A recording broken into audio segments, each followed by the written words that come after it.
조합 직원들 안녕하고 밖에 계신 손님들 안녕하시고 청취자 여러분 안녕하십니까? 모두의 생사가 궁금한 이 박사입니다. 그래요. 우리가 뭐 얼마 전에 대학생들의 뭐 대자보도 있었습니다만은 안녕하십니까라는 그 대자보 열풍이 있지 않습니까? 네. 역설적으로 안녕하지 못하니까 그런 대자보가 어떻게 보면 굉장히 바람을 불러일으켰다고 보는데 지금도 그렇죠. 많은 분들이 안녕하지 못한 그런 상황인 것 같습니다. 저희가 방송을 한 주 쉬었습니다. 네. 방송 한 주 쉰 이유는 뭡니까? 뭐 아무래도 전 국민이 슬퍼하고 있죠. 세월호 뭐 사건 때문에 아마 저희가 좀 방송할 분위기가 좀 아니었죠. 그렇죠. 또 그리고 뭐 저희 방송 특성이 까불거리는 방송 아닙니까? 그렇죠. 그래서 남들 비판도 하고 조롱도 하고 그죠? 방송에 해악도 있고 뭐 그런데 지금은 전혀 그걸 할 수가 없기 때문에 저희가 아예 그냥 방송을 쉬었습니다. 쉬었고 저희도 국민 한 사람으로서 저희가 뭐 어떻게 그 실종자 가족들 또 피해자 가족들의 마음을 100분지 1, 1000분지 1 정도만큼이라도 느낄 수 있겠습니까만은 그래도 꼭 또 살아 돌아오라 또 이미 돌아가신 분한테 명복을 빌면서 네. 그러면서 또 어른으로서 그렇죠 스스로가 반성을 하는 그런 상태로 방송을 한 주 쉬었다고 생각됩니다. 좀 이해해 주시고 근데 우리 저희 청취자분들도 많이 이해를 하신 것 같아요. 그러니까 다른 데 갖다 쓰면 왜 니네들 방송 안 올리냐고 뭐 벌써 게시판이 초토화됐을 텐데 방송을 하라는 얘기들도 좀 있었는데 그것도 이해가 가는 게 이런 중차대한 시점에서 EJ가 한마디 안 할 수 없지 않냐라는 의견들이 많았던 것 같아요. 예, 그리고 지금 기존 언론들에 대한 불신이 극에 달해 있기 때문에 아마 그런 게 아닌가 싶습니다. 그래서 저희가 전문가는 아니죠. 전문가는 아니지만 여러분들이 느끼시는 것만큼 같은 느낌으로 저희가 또 이야기를 하기 때문에요.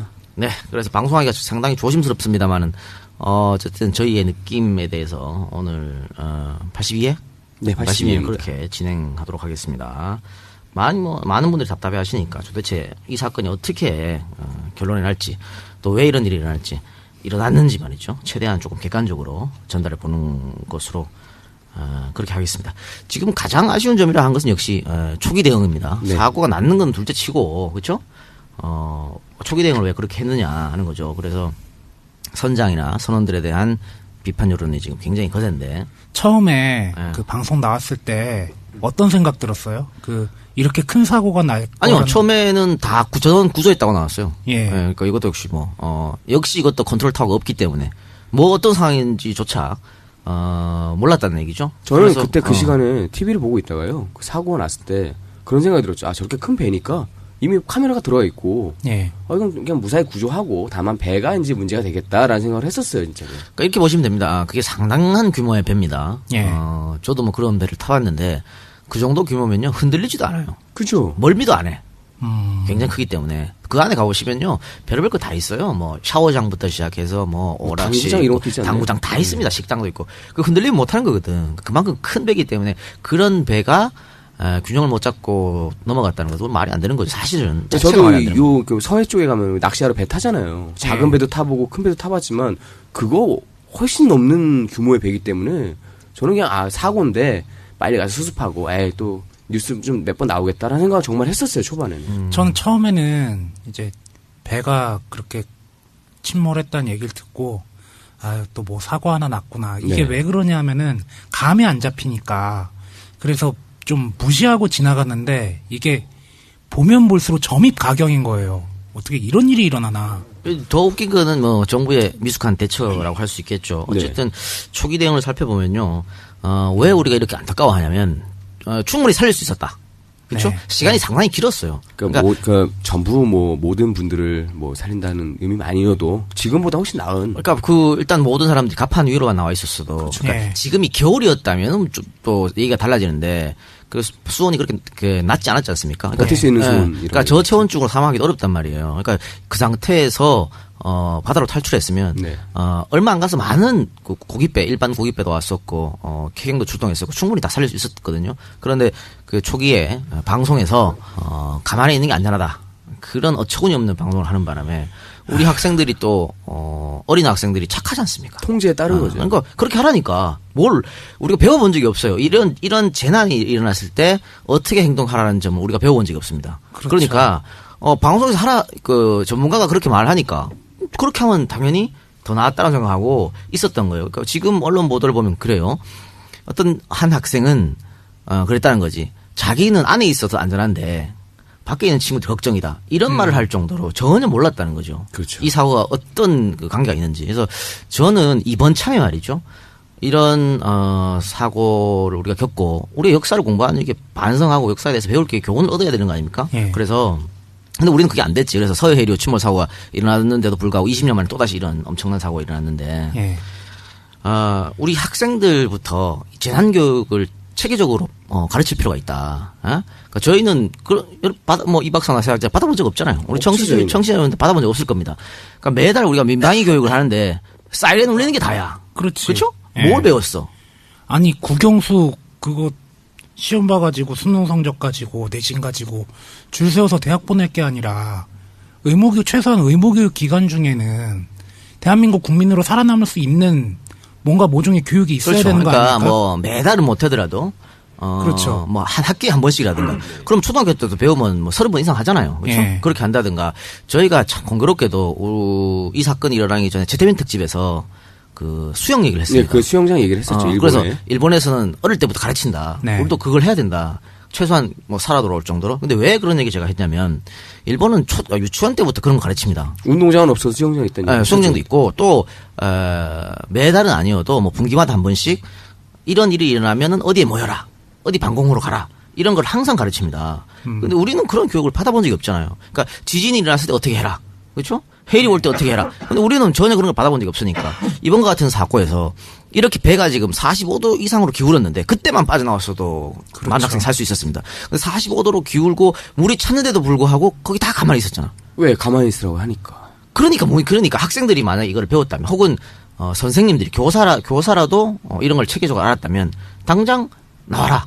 그게 이루어졌었겠죠. 아니 그리고 그 나중에 얘기 나오겠지만 그 배를 모는 사람들은 최소한 이 상황에서 어떻게 해야 된다는 매뉴얼이 있을 거 아닙니까?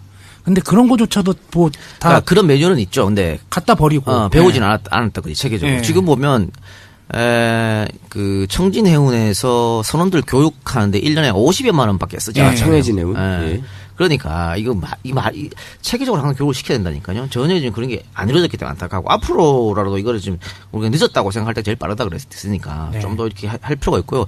더 안타까운 거는 우리 예전에 그 대구 지하철 참사 있었지 않습니까? 네. 그때도 마찬가지였습니다. 그때도 연기가 막 나고 이런 상황에서도 우리가 어떻게 할지 모르니까 많은 분들이 그냥 앉아서 대기하고 있었거든요. 누가 하나 먼저 나섰다면 움직였을 텐데. 그렇죠. 그러니까 그게 이제 뭐 집단 군중 심리라 그러는 건데 그 집단 군중 심리 때문에 아무도 나서지 못해가지고 정말 그 피해가 늘어나는. 물론 그때도 가장 그 잘못을 저지른 것은 기관사죠. 기관사가 마스터 키를 잠궈놓고 내려버렸으니까. 다 문이 다 이제 잠겨버렸죠. 예. 그거는 뭐 우리가 이 다음 시간에 참사 특집을 할 텐데 그때 대해서 자세하게 한번 설명드리도록 하고요. 네. 어쨌든 그런 교육이 필요하다고 보고. 아니 이 교육 얘기하다 보니까 갑자기 확 열이 받는 게 우리 군대 갔다 왔잖아요. 네. 군대에서 어쨌든지 구급법을 배우잖아. 그리고 뭐 교련 시간에 우리 지금 교련이 없어졌나 그렇지만 없어졌죠. 교련 시간에 날 기억나는 거는 뺑뺑이 돌고 두들겨 맞고 자율학습한 거밖에 없어요. 그리고 예비군 훈련 가서 우리 뭐해.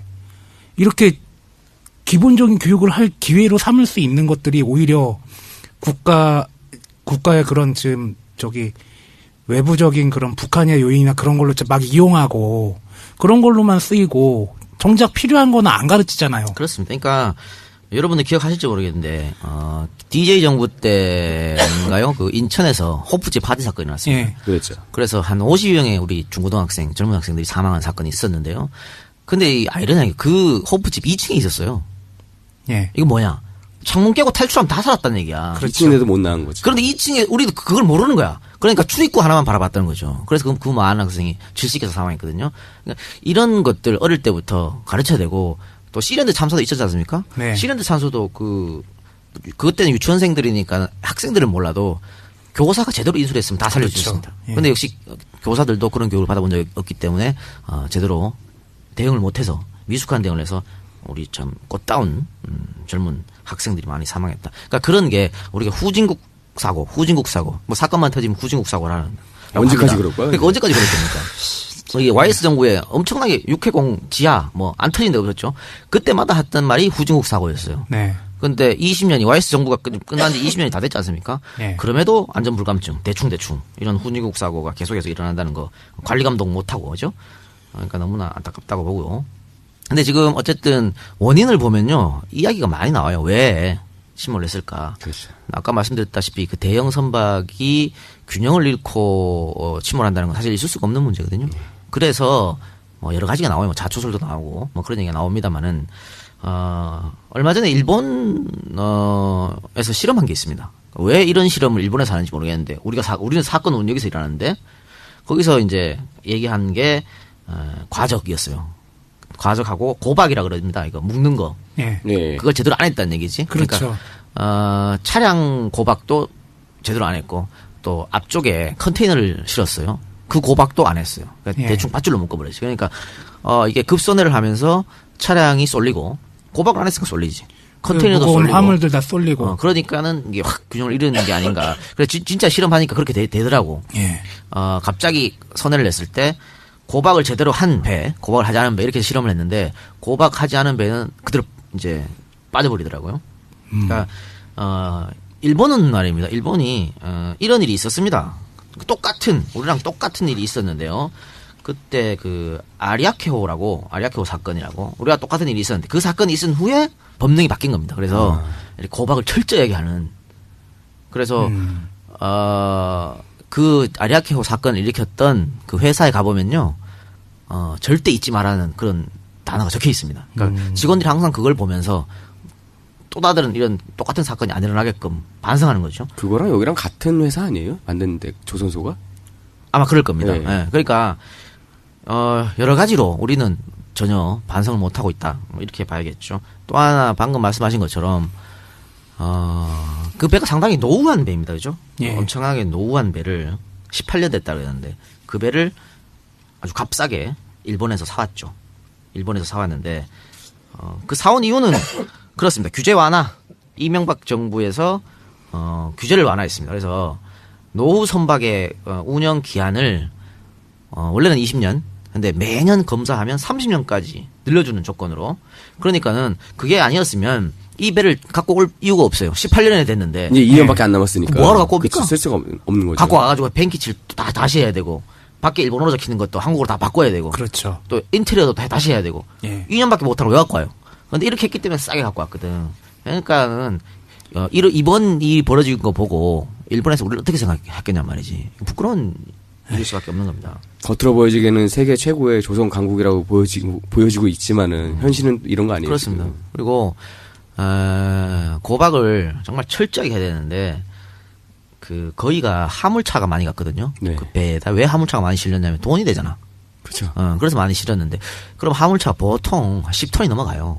그런데 그런 차에다가 고박을 제대로 하지 않았다는 것은 이건 정말 안전불감증이고. 그 CCTV 보니까 나와 있더만요. 네. 원래는 10분 전에 항해사가 확인해야 되는데 마지막 차 들어가 나서 5분 후에 출발했다. 바로 출발했어요. 그게 뭐 그럼 제대로 고박이 됐겠냐고. 안 했죠. 대충 싣고 떠났다는 얘기예요. 그러니까 우리가 늘 하던 그런 일들이 어른들의 잘못이 학생들의 죽음으로 돌아왔다. 뭐 그렇게밖에 말씀드릴 수 없겠습니다. 또 하나 문제점은요. 그렇게 고박하는 거 관리하고 승객이 몇 명 탔는지 관리하고 이런 거를 지금 해운조합에서 관리 감독을 합니다. 근데 이 해운조합이 뭐냐면요. 이익 집단이에요. 그러니까 각 해운사들이 자기가 회비를 내 가지고 만드는 게 이 해운조합입니다. 그게 아니 여기서 관리 감독하기 당연히 그 해운 회사 쪽으로 유리하게 그게 말이 관리 감독할 거 되냐고 아니에요. 대충 한단 말이죠. 그런데요, 여러분들 이게요 여기만 그런 게 아닙니다. 우리 지금 우리 조합 안 가도 어떻게 보면 요식업으로 들어가지 않습니까? 네. 예. 여기 관리자가 1년에 한 번씩 교육받으러 가요. 어디로 가? 요식업 협회에서 하는데 교육받으러 가요. 하루에 8시간이니까 교육받거든요. 네. 그럼 한 6시간 보내주는데 쓸데없는 얘기하고 사람들 그 신문 보고 이런다고 제대로 된 교육이 안 되는 거예요. 그러니까 마찬가지 이 요식업 협회에서도 1년에 뭐 2만 원이니까 한 달에 10,000원인가 내거든요. 예. 그거 가지고 운영하는 건데 더 웃긴 거는 소방안전협회라고 있습니다. 소방안전협회에서도 교육을 해요. 위험물 안전관리사 뭐 이런 게 있어요. 소방 뭐 관리사 이런 거 따려면 여기에 가서 공부하고 자격증 주고 이런 겁니다. 저도 이게 위험물 안전 관리사 자격증이 있어요. 저도. 있어요? 예. 별게 다 있어. 제가 한 3박 4일 교육받고 시험 치는 거거든요. 예. 근데 합격률이 90%가 넘습니다. 90% 넘는데 왜 90%가 넘겠어? 다 가르쳐 주거든. 책 한 권 이만큼 두꺼운 거 여기서 나옵니다. 여기서 나옵니다. 그러니까 이 시간 때우기용이야. 3박 4일 시간 때워가지고 그냥 자격증 따오는 겁니다. 예. 제가 위험을 안전 관리사인데 저도 거기서 교육을 3박 4일 받고 와서 자격증이 있지만은 불이 나면 어떻게 대처할지 잘 모른다니까? 있지만은. 아니 뭐 자격증은 있지. 거기서 그건 찍어준 것만 다 공부해갖고 왔으니까. 근데 나머지 한 5, 6% 떨어진 사람들은 뭐냐면 노인분들. 정말로 예. 잘 이게 그러니까 찍어줘도 잘 모르셔. 시험 잘 모르시는 분들. 그런 분들을 떨어지시거든. 그러니까 이것도 날림으로 그냥 대충 그죠? 법령이 있는데도 불구하고 제대로 안 하니까 이런 겁니다. 이것도 마찬가지죠. 이 소방안전협회가 뭐냐면 역시 회원들의 그 회비로 운영되는 거 아닙니까? 저도 1년에 4만 8천인가 냅니다. 이거 매년 내요. 이게 제대로 되겠어? 그러니까 우리 이번 사건이 정말 대한민국이 어떻게 돌아가는지죠? 어느 정도 썩었는지를 압축적으로 다 보여주는 사건이었다. 그렇게 말씀드릴 수 있겠습니다. 우리가 늘 말하는 지금 컨트롤 타워 부재. 그렇죠. 전부 다 우왕좌왕하지. 우왕좌왕하고 말이죠. 컨트롤 타워 하기 싫다는데. 그러니까 박근혜 정부는 그러던데. 우리 이게 그거 아니라고. 정부에 대한 책임을 숨기기 위해서 그런 얘기 하는 겁니다. 김장수 국방장관이 나와서, 전 국방장관이죠. 나와가지고, 아니, 청와대가 컨트롤 타워가 아니다. 이런 말을 하고, 그치. 박근혜 대통령은 행정부를 비판하고 있어, 지금. 남일처럼 얘기하던데. 그 행정부가 누구 행정부입니까? 박근혜 정부요. 어디 씨, 노태우 정부요, 노무현 정부요. 야, 행정부의 수반이 누구야? 대통령. 박근혜 대통령이지. 그러니까 지금 정신이 없는 사람이 그러다가 말이죠. 선장을 지금 살인자로 규정하고 말이냐. 벌써 아직 처벌 그거 안 나왔잖아 아직. 그러니까 이거 구제 뭐야? 추정의 원칙이 있는데 말이야. 판사한테 야, 이거 큰 거 내려. 어. 이런데 이건 뭡니까? 국민들이 전부 다 선장 내 욕하지 마. 선장 욕해. 이렇게 만드는 겁니다. 그 대통령이 그렇게 안 해도 이거 선장이 잘못이라는 건 모든 국민이 다 알고 있는 알죠. 겁니다. 네. 그런데 대통령이 직접 나서가지고 말이야. 이 문제는 외국 언론에서 지적 많이 했지 않습니까? 가디언지에서 아마 나왔던 걸로. 가디언뿐만이 아니고요. WSJ도 얘기했었고 많은 언론에서 얘기했습니다. 그러니까 대통령이 이렇게 말한 이유는 뭐냐면 우리 잘못 아니다는 거. 여기서 끝내자 이거거든. 이 유체이탈 합법인 거죠. 그리고 여러분 지금 청와대 홈페이지 들어가 보십시오. 최선을 다해야겠습니다. 이렇게 나와 있어. 아니 누가 그러니까 최선을 지금 다하라는 거야. 우리 보고 그렇게 하라는 게요? 에? 완 정신 나간 사람들이지. 지들이 최선을 다해야지. 우리 보고 지금 하라는 거야 뭐야? 완전히 정신 없는 사람들이 지금 이런 말 하고 있으니까. 하기 싫은가? 그러니까 책임 떠넘기 내 욕하지 말라는 얘기입니다. 그러니까 이런 책임 떠넘기기에 부하 내동해가지고 더 안타까운 건 우리 언론들도 지금 그렇게 선장 잘못 혹은 이제는 그 세모그룹에 예전에 우리가 예전에 얘기했던 했던 그치. 그런 유병헌 회장까지 끌어들여가지고 그쪽으로 물타기 하는 거죠. 그러면서 지금 어떤 얘기까지 나오냐면요. 유병헌이 그 오대양 사건 자살이 아니고 타살로 그렇게까지 지금 몰고 가는 상황입니다. 그리고 그 당시 오대양에서 박순자가 해먹은 돈 중에서 상당 부분이 세모로 들어갔다. 그런 얘기를 하는데 저희가 어디지? 메시아 특집에서 했습니다. 1시간 조금 지나면 나오는데 그때 저희가 말씀드렸어요. 돈을 들어간 건 사실인데 굉장히 작은 돈 들어갔어요. 박순자가 한 200억 해먹었거든요. 예. 그 중에 한 10억 미만으로 들어갔습니다. 근데 그 돈이 언제 들어갔냐? 박순자가 구원파 탈퇴하기 전에 들어간 돈이에요. 예. 그러니까는 이렇게 지금 오대양 사건하고 연결짓는 건 굉장히 무리가 있거든. 그런데 지금 또 그러고 있는데 하여튼 요거는 이따가 한번 자세하게 한번 이야기 한번 해보도록 하겠습니다. 어쨌든 간에 정부는 지금 책임 회피를 하고 있고 그런 책임 회피 차원에서 정치권 그죠? 우리 정치권에서 아주 또 신났어 예. 또 가가지고 아주 시민들을 향해서 이렇게 또 유가족들을 향해서 혹은 실종자 가족들을 향해서 좌파다, 종북이다 그렇게 매도하고 있습니다. 대표적인 게 이제 새누리당의 한기호 의원. 그렇죠. 한기호 의원이 그런 얘기를 했죠. 좌파들이 어쩌고 저쩌고. 그래놓고는 거기에 대해서 네티즌들이 비난을 하니까 반성이 없어. 또 뭐라 했냐면 북한이 이번 참사 수습을 무능한 정부 탓이라고 하고 비난한 건 사실 아니냐. 그게 뭐 잘못이냐. 또 이렇게 나왔어요. 거기다가 이런 말을 했는데도 황우여 대표는 감싸 안고 지금 전혀 정신이 없는 이야기인데 이 한기호 의원은요. 이 한기호 의원의 망언이 이번이 처음이 아닙니다. 기억하시는가 모르겠는데 작년에 왜 우리 여군 중에서요. 임신한 몸으로 열심히 일하다가 과로사한 예. 네, 장교가 있었죠. 있습니다. 그분 돌아가셨을 때 한교가 그 여군에게 뭐라 했냐면 그 사람한테도 상당한 책임이 있다. 이런 말을 했던 사람입니다. 이 양반 군인 출신 아니야? 군인 출신 맞아요. 맞잖아요. 그러니까 이렇게 망을 입에 달고 다니는 정신없는 사람인데 더 안타까운 거는 이런 사람한테 우리 저기 예전에 이회수 이회수 작가가 이 이제 사람을 지지했었죠. 지지했었지. 그러니까 제가 이회수 작가한테 드리고 싶은 말이 그겁니다. 트위터 그거. 새누리당의 DNA는요. 이건 어쩔 수가 없어. 그 인간들이 왜 새누리당에 들어갔겠어요. 그런 DNA를 갖고 있으니까 새누리당에 들어가는 거예요. 이번에 사고 친 인간들 전부 뭐야? 전부 새누리당 인간들 아닙니까? 그죠. 제자리는 인간들이 없어. 서남수 라면 처먹고 그냥 먹었겠지. 교육부 장관. 교육부 장관 라면 먹었는데 청와대 대변인은 또 뭐라 그랬어요? 계란 안 넣었잖아. 계란 안 넣었는데 에이 계란 안 넣었는데 또 뭐라 그러고. 제가 오늘 이 방송을 하면서 그 지금 현장에 말이죠. 이상호 기자가 내려가 있지 않습니까? 네. 그 이상호 기자랑 바로 우리 전화 연결을 해서 방송을 하려고 했는데 지금 카톡이 왔네요. 오늘 인터뷰 불가능하답니다. 지금 생방송 하는데 비상이 걸렸잖아요. 그 우리 알파 네. 잠수부 그 대표 이종인 씨가 정부가 호출 이렇게 저한테 써 있는데 자세한 얘기 무슨 얘기인지 모르겠습니다만은. 아이고. 아무튼 고생이 많으십니다. 네, 그래서 오늘 그래서 여러분한테 생생한 지금 저희 우리 국민들이 기존 언론을 지금 믿지 못하고 있는 상황입니다. 그렇죠? 믿지 못하고 있으니까 오늘 고발뉴스하고 지금 팩트TV가 공동으로 생중계하고 있어요. 예. 그래서 여러분들 이렇게 이분들의 생생한 이야기를 한번 제가 들어보려고 방송 전에 약속을 했습니다. 이따가 인터뷰하자고 그랬는데 지금 갑자기 비상이 걸려서 못한다고 카톡이 왔으니까 다음에 시간 있으면 한번 네. 뭐 이상호 기자님 모셔가지고 방송을 한번 하든가 그죠? 예. 네, 그렇게 한번 하도록 하겠습니다. 이렇게 새누리당 사람들이 이렇게 망발을 뭐 권은희 의원도 그랬죠? 권은희 의원이 이거 헷갈리면 안 돼. 수사과장이랑. 그러니까 수사과장 말고 그런데 또 어떤 언론에서는 권은희 수사과장 사진을 싣고 그런 말을 했다고 썼더라고. 아니, 이런- 기본이 안 돼 있는 언론들이지. 근데 이 권은희 국회의원이 카더라 듣고 또 페이스북에 올렸습니다. 네.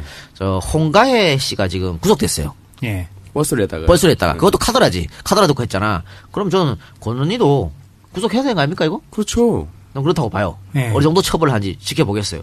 그러면 권은희는 뭐 불체포 특권이 있으니까 그러다 칩시다.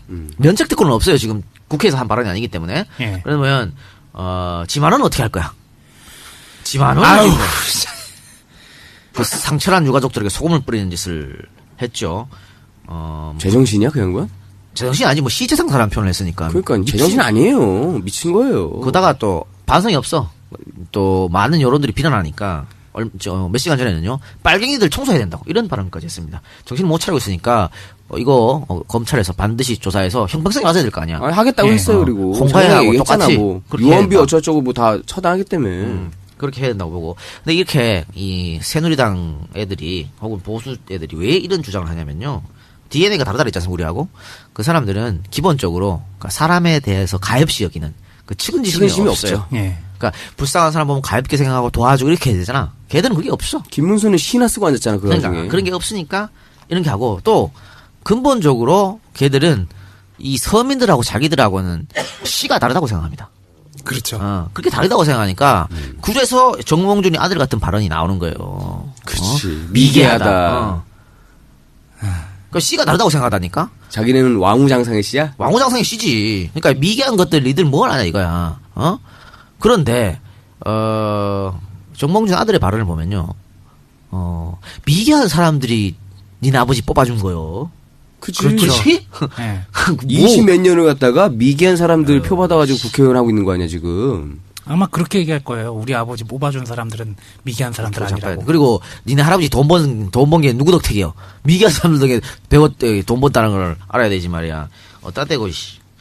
그런데 제가 사실은 원래 그 정몽준 아들에 대해서 그렇게 나쁘게 생각 안 했어.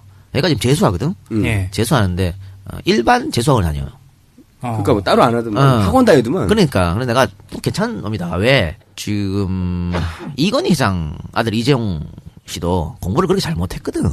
근데 서울대 갔잖아. 예. 그거 왜 그랬겠어? 1대1 가해야.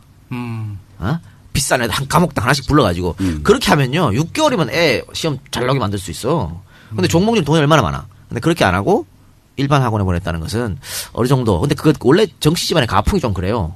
정씨 집안 가풍이 뭐 결혼도 부잣집 이렇게 안 하고 동력 결혼 안 하고 그 주영이 형의 어떤 개인적 소신 때문에 그런 건데 그걸 참 좋게 봤는데 말이지. 역시 어쩔 수가 없다. 어쩔 수 없다. DNA 새누리당 DNA는 어쩔 수 없다. 이날 사과하고 집에 가서 핸드폰 뺏었겠어요. 뺏은 것보다 뭔가 깃방망이 한 대 맞았지 않을까 그런 생각이 드는데 어쨌든 이 대통령이 책임을 안 지겠다라고 이렇게 하는 것은 왜 지금 우리가 이런 말을 하냐면요. 지금 여러분들 한번 TV 보십시오. 박근혜가 사라졌습니다. 누가 비유를 그렇게 하더라고요. 어느 순간에 구름 위로 올라가서 그 구름 아래에 있는 사람들을 가리키면서 지적질하고 앉아 있다고. 사라졌다니까? 예. TV 안 나와. 본인은 그 어린애 상처받은 어린애 앉혀놓고 애 울려놓고 그다음에 사라졌어요. 완전 박근혜가 사라졌는데 그거는 이제 정부의 책임 떠넘기가 계속해서 나온다는 거고 저희가 뭐 늘 말했습니다만 YS랑 박근혜는 비슷한 게 너무 많다. 인사 문제부터 해서 그렇죠? 네. 많다 그랬는데 YS 정부 때 엄청난 재난 사건 사고들이 일어났습니다. 예. 이 모든 정부를 통틀어서요 48년 국가가 만들어지고 그렇게 많은 사건 사고가 일어난 적이 없습니다. 그렇죠. 에? 예. 그렇잖아. 우리 농담삼아 괜히 했잖아요. 어? 육해공 뭐 이제 다 남은 게 터졌어. 뭐냐 뭐 이랬으니까. 다 터졌어. 거기에다 IMF까지 터졌으니. 네. 그러니까 걱정이 지금 이만저만이 아닌데요. 그래도 YS는 이런 사고가 일어났을 때 담당 부처의 장차관들 경질하고 또 직접 대국민 사과하고 그랬습니다. 예. 근데 지금 박근혜는 그것도 안 하고 있지. 지금 뻔뻔하잖아. 뻔뻔하게 책임 전가하고 말이죠. 그러니까 아까 세장 말처럼 우리 청와대는 관련 없다. 지금 그게 국민 정서상 그게 할 소리냐고. 말같이 듣는 소리가 많잖아. 그런 얘기하고 지금 사건이 아마 조금 이제 어느 정도 무마가 되고 이렇게 되면 지금 뭐 개각을 한다 이런 얘기가 있지 않습니까? 예. 다 물러나게 한다 그러고 있는데 과연 박 대통령이 대국민 사과를 할지 한번 지켜봐야 되고 저는 이 기회에 저희가 최태민 특집에서 했던 문고리 실세들 그런 문고리 실세하고 김구친 실장 이런 사람들 다 내쳐야 한다고 봅니다. 근데 제가 봤을 때는 그 사람도 안 됐을 것 같아요. 엄한 장관들만 보내고 정말 내쳐야 할 사람들을 안 내치고 갈 것 이번에 같은데 데려갔잖아. 갈 때 정병국이 가 있고 김기춘이 가 있고 이렇게 뭐한 짓이야 그러면 이게. 그런 사람들 계속 가면 계속해서 아마 지금 같은 컨트롤 부재가 일어날 거예요. 왜? 그들 지금 그 내부에서 엄청난 권력 투쟁을 하고 있습니다. 박지만까지 더해져가지고 그게 나타난 게 공기업 사장 임명이거든요. 이건 자세한 거는 제가 말씀 못 드리고. 하여튼 그런 지금 내부의 권력 투쟁이 있어요. 그래서 서로 문고리 실세들하고 비서실장하고 서로 지금 뭐 1승 1패다 이런 얘기도 있어요. 그러니까 국가 재난보다 지금 그 안에서 내부 암투가 더 중요하다. 이 사람들을 먼저 쳐야 한다. 여러분도 한번 지켜보시기 바랍니다. 과연 박근혜 대통령이 어느 정도 선까지 책임을 지울지 한번 지켜보도록 하겠습니다. 그리고 아까 뭐 일본의 이야기도 했습니다만은 외국과 우리하고 이 사례를 비교하면 대단히 많이 다릅니다. 그죠? 독일도 뭐 에쉐데 열차 사고라고 엄청난 큰 재난 사고가 있었습니다. 1998년에 101명이 죽었었죠. 그때. 네. 그 사람들의 공통점이 뭐예요? 절대 잊지 말자라는 이야기입니다. 그렇죠. 항상 이야기합니다. 절대 잊지 말자. 그런데 우리는 너무나 빨리 잊어버리는 게 아닌가 싶고 빨리 월드컵이 오길 기다리고 있을지도 몰라요. 일부에서는. 아니 좀 뭐 이 작가님 얘기한 대로 그 에쉐데 사건 이후에요. 2008년에 또 사고가 일어났어요. 더 큰 사고가. 근데 네. 이때 40분 만에 전부 다 구조를 했습니다. 이 사람들은 대비를 한 거예요. 우린 못하고 있는 거예요 지금. 똑같은 게 반복되고 있잖아요. 우리는 또. 이 사건에 대해서 안타깝게 생각하는 것은 역시 꽃다운 청춘들이 많이 사망했기 때문인데 이것도 또 문제입니다. 어떻게 보면 지금 정부가 학생들한테만 집중적으로 여론이 그렇게 됐으니까 그러니까 학생들 말고 일반인들이 또 목소리 잃은 게 많습니다. 그분들은 어떻게 보면 그 차마 속에서도 또 소외받고 있습니다. 예. 지금 아니 다들 귀중한 목숨이지 안 귀중한 목숨이 어디 있겠어요. 지금 현실적으로 그렇대요. 가면요, 그 학생들은 뭐 전담해서 있대요. 근데 일반인들 중에 희생당하신 분들은 그런 것도 아예 없어요 지금. 예. 아예 그 배척당하고 있더라고 그 안에서도. 그럼 그분들은 또 똑같이 가져오고 이런 거 아니에요.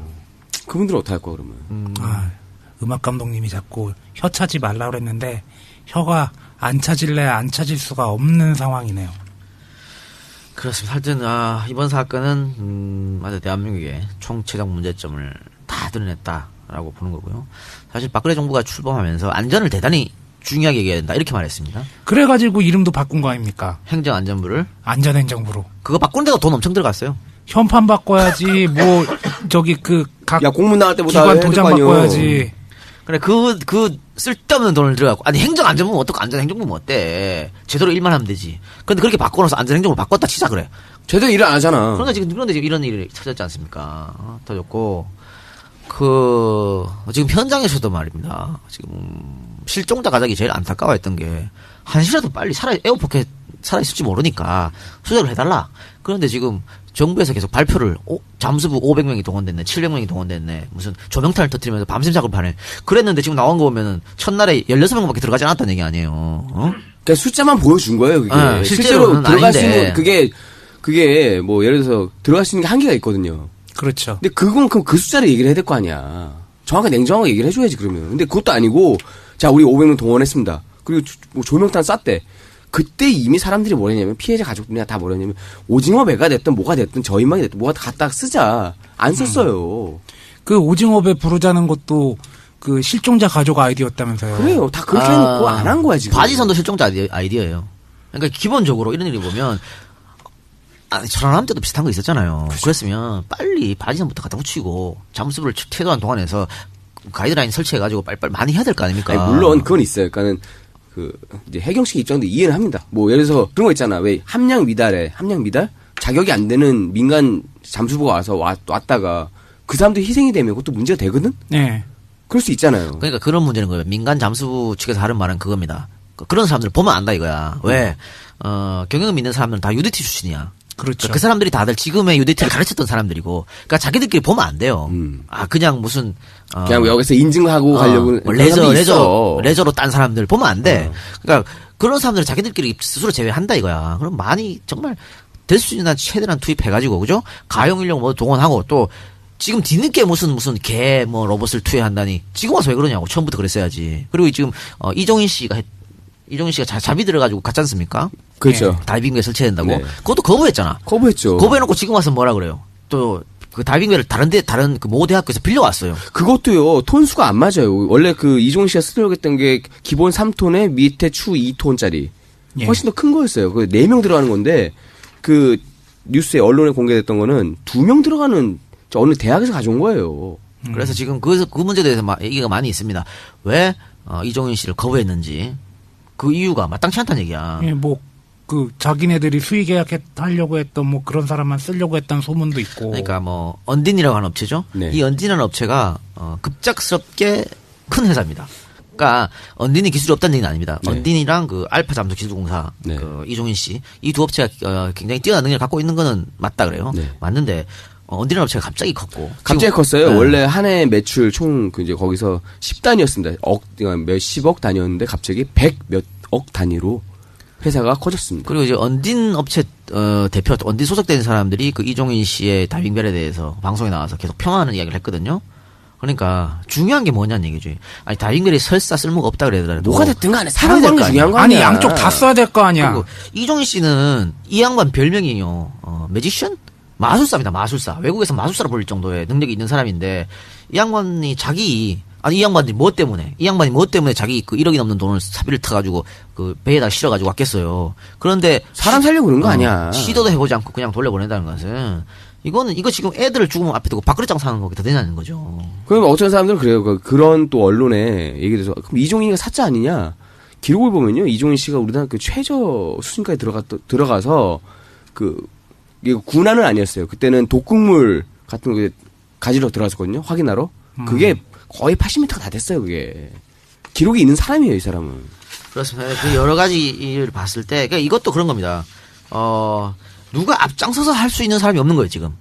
컨트롤 타워가 없다는 게 바로 그런 얘기죠. 자기가 책임져야 되니까. 그러니까 우리 청와대 탓을 하는 거예요. 청와대에서 직접적으로 나서가지고 말이에요. 이렇게 하면, 체계적으로 명령 내려고 하면 이런 일이 없지. 그런데 지금 무슨 해경이네, 무슨 어디네, 전부 다들 지금 문어발처럼 퍼져가지고, 그러니까는, 정말 그 실종자 가족들이 알고 싶어 하는 것도 제대로 알려주지 않고, 장비가 뭐가 투입돼야 되는데 그것도 모르고 있고. 그렇기 때문에 우리가 컨트롤 타워가 없다고 비판하는 건데 거기서 책임을 벗어나려고 하니까 우리가 정부 비판을 하지 않을 수가 없는. 그게 또 그런 가슴 아픈 건 말이죠. 그런 그 일련의 모든 단체들이 가장 우선적으로 삼는 게 보신이야 보신. 위험하게 자기가 뭘 더 해가지고 자기네 조직에 어떤 해를 끼치거나 이런 걸 싫어하는 거예요 지금. 전형적인 관료들의 어떤 특성 아닐까라는 생각이 좀 들어요. 예.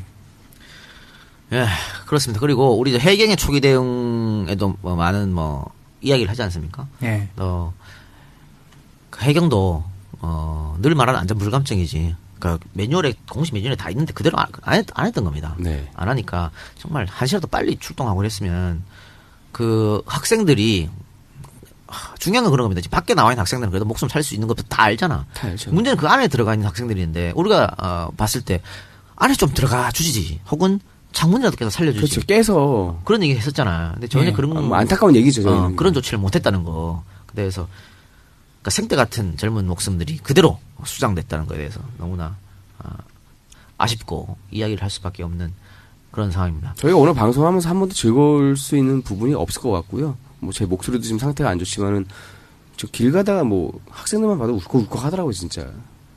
그래요. 근데 뭐 이 와중에도 일베 같은 사이트에서 고인들을 능욕하는 그 미친 개새끼들은 그 차마 새끼들은 여기서 이야기할 수 없는 무슨 자기가 그 배에 있었다면 마지막에 뭐 어떻게 여학생들 어떻게 했을까 이런 있다고 얘기하고 있고 말이죠. 아, 그래서 우리가 누누이 얘기하지 않습니까? 일베를 유해 매체로 지정해야 된다. 어? 예. 유해 사이트로 지정해서 아예 차단시켜 없애야 된다. 내가 박근혜 대통령 별로 안 좋아하지만 일베 처리해주면 내가 정말 박수 쳐줄게.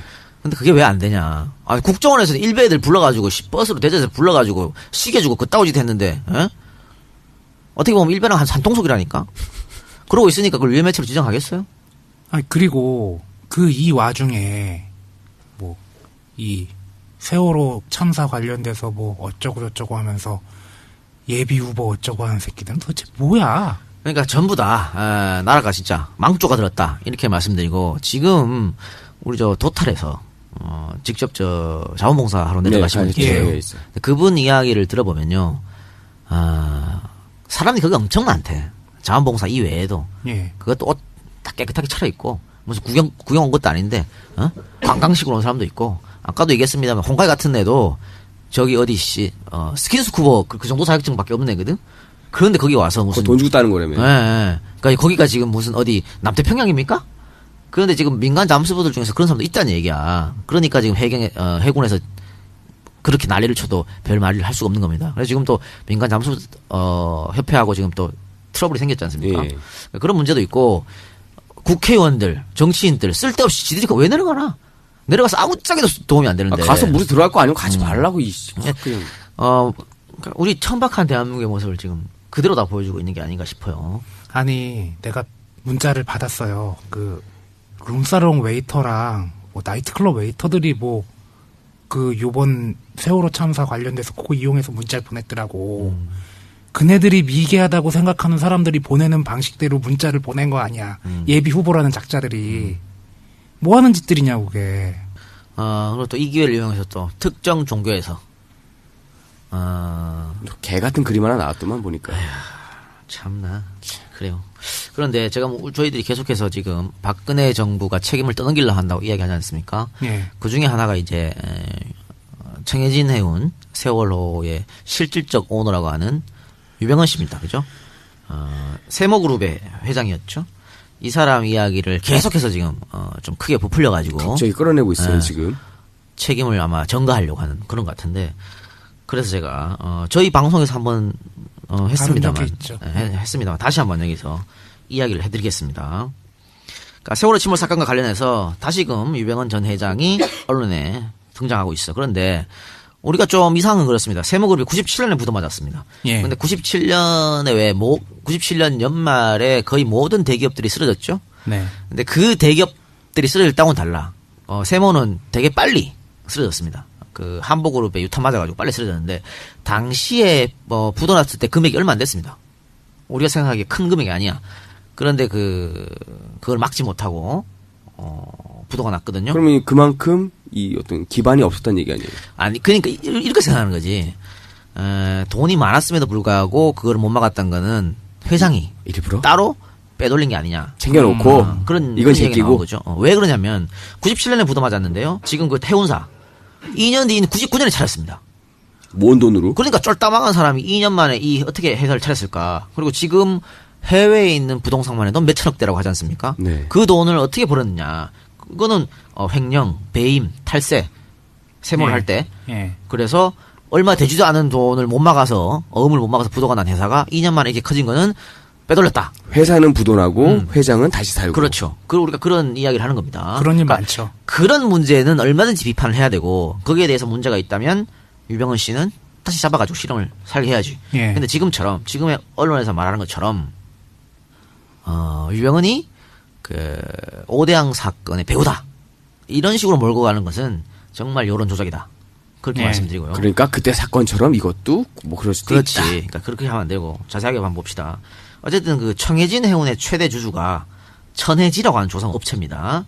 그런데 천해지가 39.4%의 지분을 보유하고 있어요. 상당히 많이 갖고 있군요. 근데 천해지는 아이온 아이홀딩스라는 곳에 지배를 받고 있습니다. 근데 이 아이온 아이홀딩스의 최대 주주가 유병헌 씨의 두 아들들입니다. 곧 뭐냐? 천해진 해운은 부자들이 다 천해진 해운은 유씨 일가의 자산이다. 이렇게. 실질적인 주인은 이 실질적인 집이다. 주인이다. 그렇게 말씀드릴 수가 있겠죠. 그런데 이 세모그룹이 말입니다. 80년대 신생업체였는데 신생업체였음에도 불구하고 한강 유람선 사업권을 따내면서 급부상했습니다. 예. 그렇기 때문에 이제 당시에도 권력과 유착 의혹이 있었어요. 예. 저희가 얘기했었죠. 당시 이야기를 한번 해주시기 바랍니다. 그 유람선 사업을 위해서 이 회사가 82년 10월에 급조된 회사입니다. 조선 기술도 없고요. 경험도 없고 승선요금도 뭐 라이프주택이 2,500원, 선문그룹이 3,000원, 대선조선이 2,900원 제시했을 때 세모는 6,000원으로 나머지 8개 업체의 2배, 3배가 되었었어요. 그럼에도 불구하고 사업권을 따낸 거죠. 이래서 이제- 비싸졌구나 이게. 그렇죠. 이게 경쟁업체 아닙니까? 이게 뭐라 그래. 따내는 거 아니야. 그렇죠. 그런데 다른 업체에서는 봐. 입찰해가지고. 입찰인데 예. 2,500원, 3,000원 냈는데 세모는 6,000원 냈단 말이야. 나라에서 그러면 누굴 지정해줘야 되냐고. 싼 걸 걸 줘야지. 줘야지. 그렇지. 그런데 이 제일 비싼 세모를 지정했다니까? 그러니까 뭔가 이상하다는 거죠. 근데 그때 당시 유 회장이 대통령이었던 전두환 씨의 동생 전경환과 동양 같은 고향의 친한 사이였다고 그래요. 그렇기 때문에 권력과의 유착 의혹이 계속해서 따라다녔던 거죠. 그렇죠. 또 이 유 회장이 운영하던 무슨 중소기업이 있어요. 그러니까 세모 산하그룹이겠지. 업체겠는데 그 업체를 대통령이 방문합니다. 방문하고 네. 좀 도와주라 이런 말을 해요. 그래서 그 말을 듣고 엄청나게 은행에서 대출을 한 거지.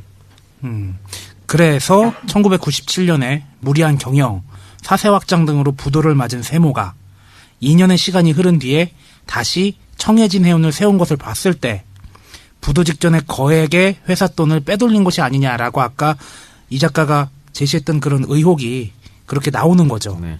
지금도 유씨 일가는 외국에 많은 부동산을 보유하고 있는 것으로 드러났습니다.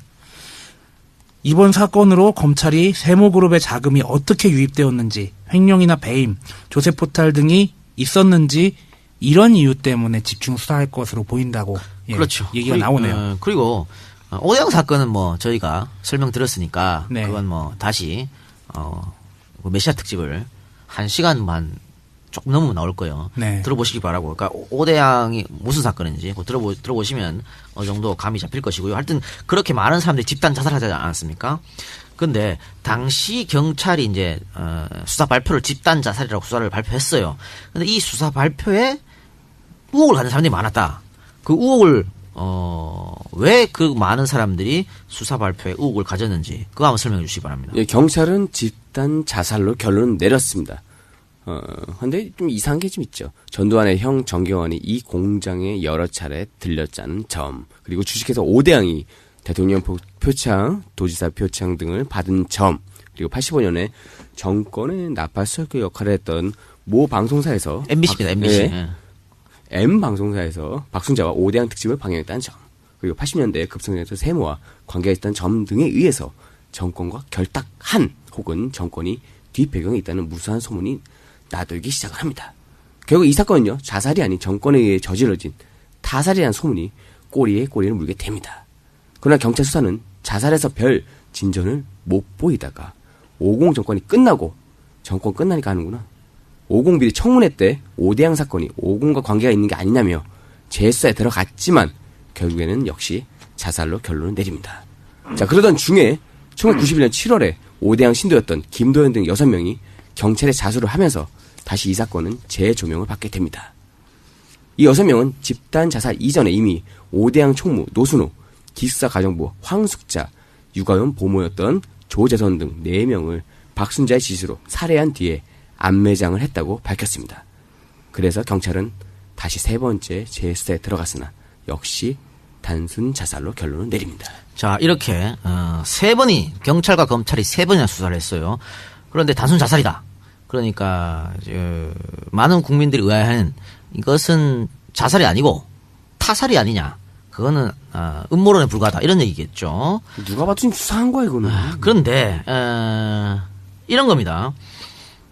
이게 아직도 사람들이 타살이라고 믿는 게 뭐냐면 당시 언론이 선정적 보도를 했었고 예. 검경이 조금 수사를 제대로 하지 않았다. 뭐 이런 예. 점 때문에 그렇거든요. 그래서 아직까지 이 권력과 유착된 사건이고 유병헌이 이 자살 사건의 배후가 아니냐 이렇게 이야기가 나옵니다. 그러니까 박순자 오대양의 교주죠. 박순자가 열혈 구원파 신자였습니다. 네. 또 유병헌이 또 뭡니까? 구원파 목사였지 않습니까? 그렇죠. 권 목사, 권신찬 목사인가요? 예. 권신찬 목사의 사위가 그렇죠. 유병헌이었으니까 요건 뒤에 이 박사 우리 종교학을 전공한 이 박사 자세히 설명할 거고 그랬기 때문에 오대양의 사체가 세모에 흘러 들어갔고 이를 무마하려던 유병헌이 사주에서 32명을 집단 살해했던 거 아니냐 바로 이거거든요. 저희가 얘기했었죠. 그런데 이겁니다. 박순자는 구원파였긴 했지만 나중에 탈퇴를 했어요. 예. 그리고 박순자가 슈킹한 돈이 200억 정도 되거든요. 네. 이 200억 중에 한 10억 정도밖에 들어가지 않았단 말이에요. 세모로. 그렇죠. 그러니까 주 자금이 다 움직이지 않았다. 조금 들어갔다. 그렇기 때문에 세모가 그걸 감추려고 32명을 죽였다. 그거는 말이 안 되는. 약간 좀 선이 좀 이어지지가 않는다. 그리고 재판에서 유병헌이 4년형을 선고받았는데 왜 4년형을 선고받았느냐면요. 구원파 신자들한테 돈을 받아서 착복, 사기죄로 구속이 된 겁니다. 근데 이것은 유병헌이 지금도 하고 있는 짓거리예요. 지금 왜 선장이 구원파 신자다는 얘기가 있지 않습니까? 네, 그렇죠. 그런데 이 사람이 박봉이죠. 돈을 얼마 못 받아. 그러니까 네. 그 정도 배를 운영한 선장이면 돈을 꽤 많이 받거든요. 네. 근데 많이 못 받고 다른 직원들도 굉장히 박봉입니다. 그러니까 이 그룹에 일하는 사람들이 다 박봉이야. 이게 뭐냐면 자기 신자들이잖아요. 그렇죠. 착취입니다. 예. 임금 착취, 노동력 착취.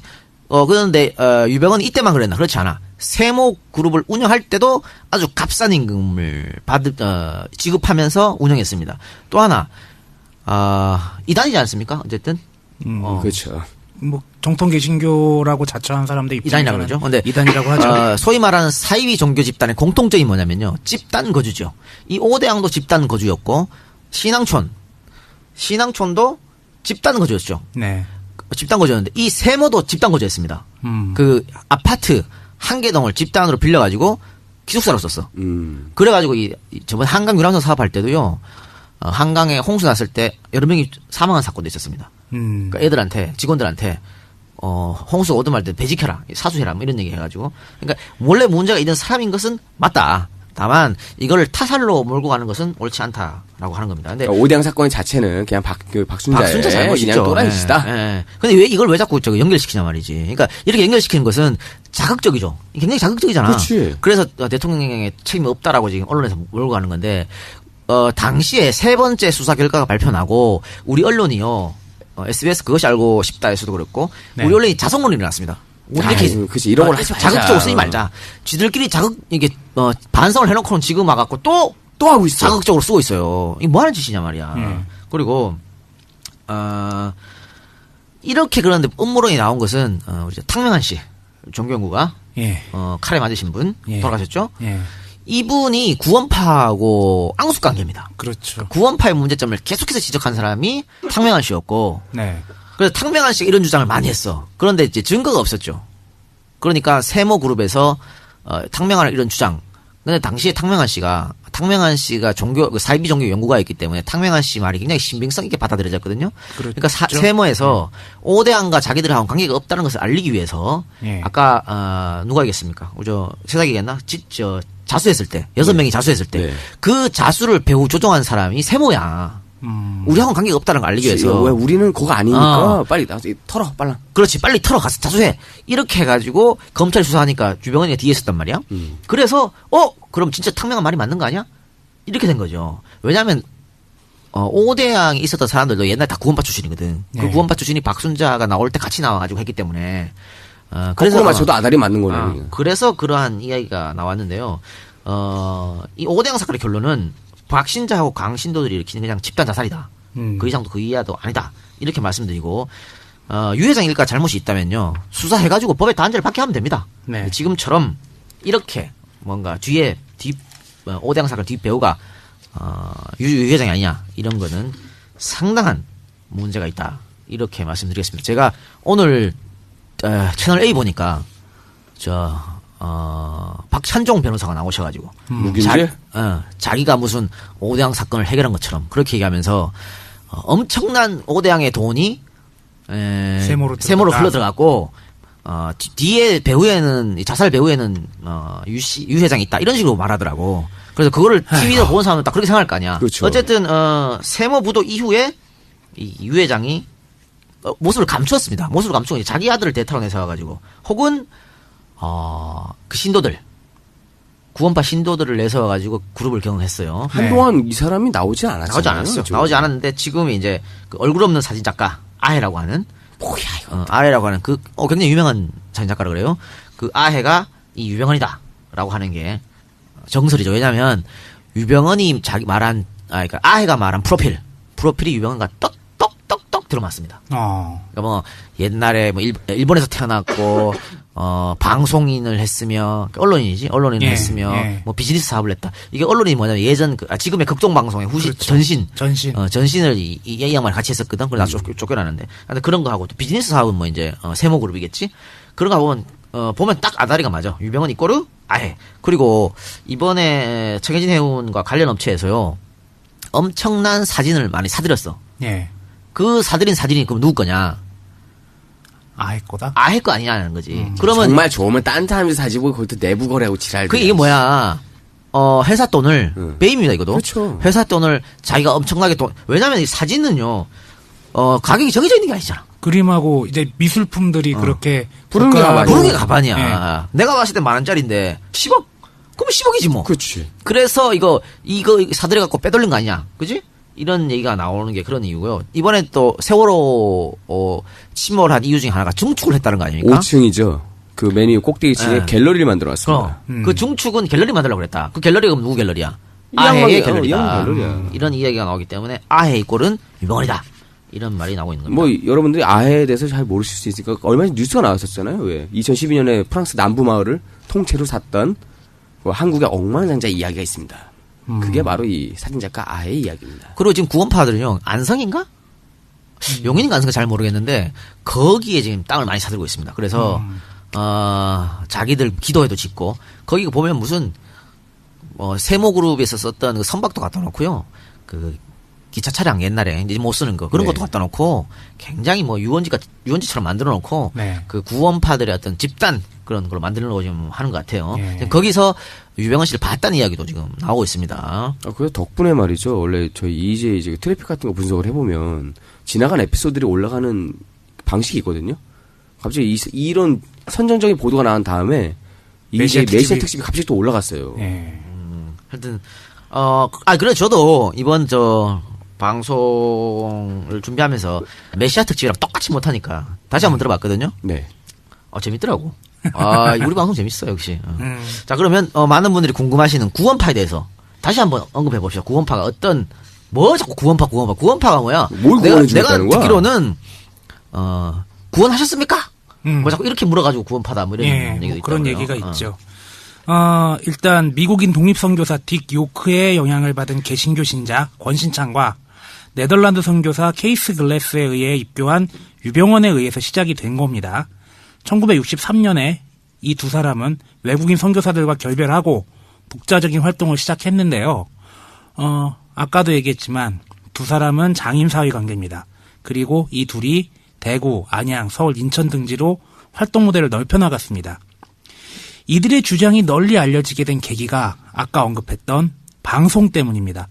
권신찬 목사가 1964년부터 극동방송의 전신인 국제복음주의 방송의 방송 목사로 부임하면서 설교를 했는데 이 설교 때문에 주장이 널리 알려지게 됐죠. 권신찬은 방송 목사로, 유병헌은 방송 부국장으로 은혜의 아침이라는 프로를 진행하면서 구원의 복음을 전파했다고 해요.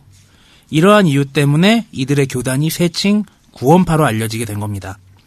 권신찬은 기성교회에서 행하는 예배의식, 11조 헌금, 장로 집사제도, 주일 성수, 새벽기도 등이 너무 율법적이라고 비판하면서 율법과 죄책감에서 해방되어야 한다고 설교를 했습니다. 그래서 뭐 보통 나오는 게 보혈, 뭐 예수가 한번 우리의 죄를 짊어지고 십자가에 못 박혀 죽었다 부활하셨기 때문에 우리는 다 죄를 졌다고 생각할 필요가 없다. 뭐 이런 식으로 얘기해서 뭐 죄사함을 다 받았으니까 뭐 그렇게 식김을 다 받았다. 예. 한번 그 구원 받으면 그 다음에는 잘못해도 상관없다 이겁니까? 뭐 글쎄요. 그건 그 신학자들한테 물어보세요. 지들 마음대로구만. 예. 이 설교가 한편으로는 이제 청취자들의 큰 반향을 일으켰지만 다른 한편으로는 다른 개신교계 교단들의 항의를 받았어요. 그래서 방송국에 쫓아와서 항의하고 그런 소동이 벌어졌는데 1974년 7월 30일까지 권신장의 측근 11명이 극동방송국에서 해임돼 버립니다. 이 사건이 벌어지고 이때 청취자들을 중심으로 1969년부터 1982년까지 평신도 복음 선교회라는 이름으로 활동을 하게 됩니다. 이들이 본격적으로 교단의 형태를 갖춘 게 1982년 11월 21일 서울 용산구 삼각지 서울교회당에서 전국 책임자 248명이 모여서 변호섭을 책임자로 선출하고 기독교 복음 침례회라는 명칭으로 창립총회를 열고 당시 문공부에 등록을 하면서부터입니다. 유병헌은 그리고 목사이자 유능한 사업가로 변신해서 사무 트레이딩 그리고 주식회사 세모를 운영하게 된 거죠.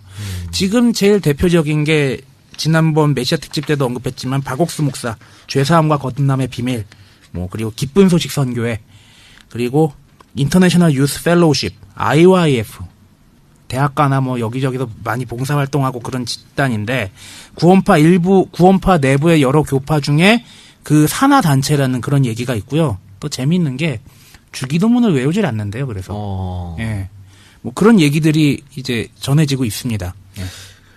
그리고 지금 그 구원파에 대해 자꾸 얘기하니까 우리 언론에서 또 구원파에 대해서 많이 다루지 않습니까? 네. 그러면서 뭐 연예계에도 구원파가 있다. 이거는 뭐 근데 당시에도 시끄러웠습니다. 연예인들 구원파에서 그러니까 오대양 있어요? 사건이 일어났을 때 누가 있어요?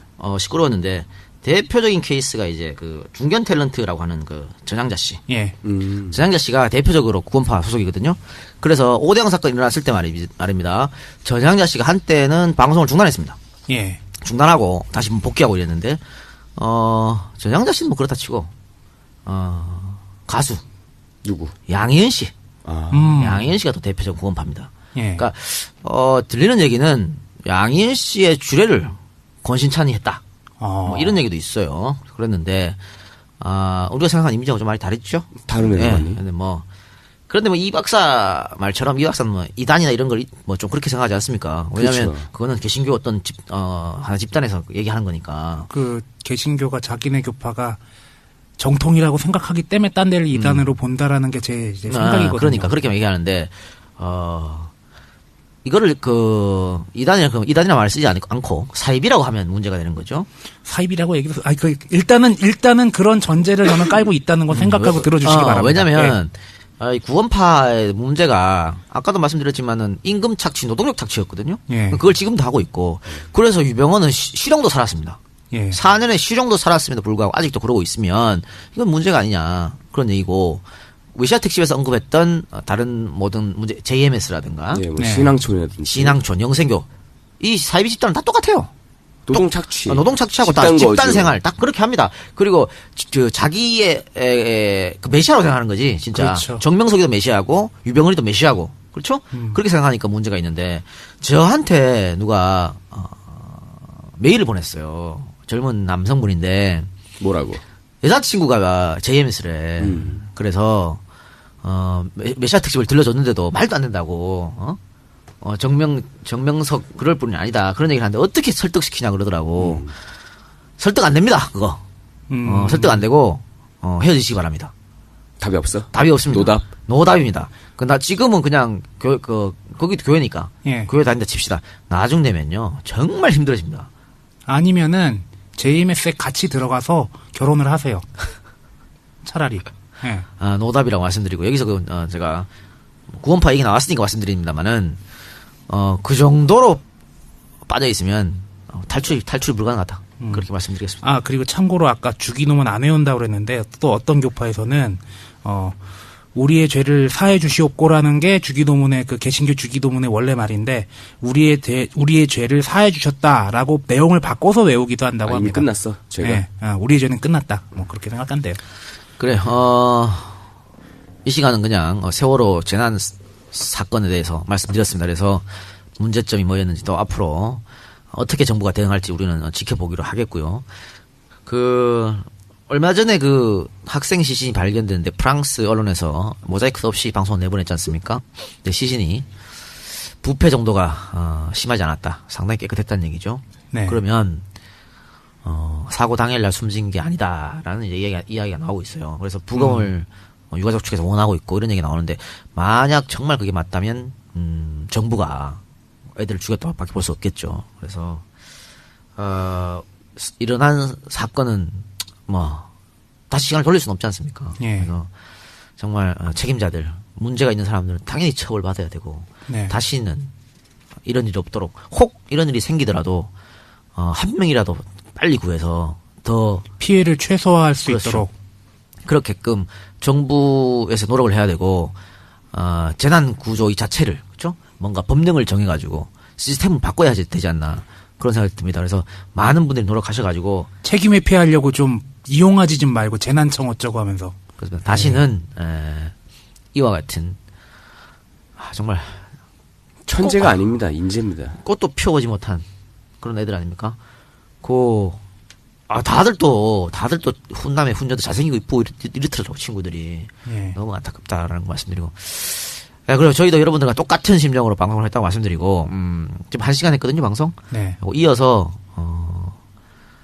EJ 83회 3회를 예.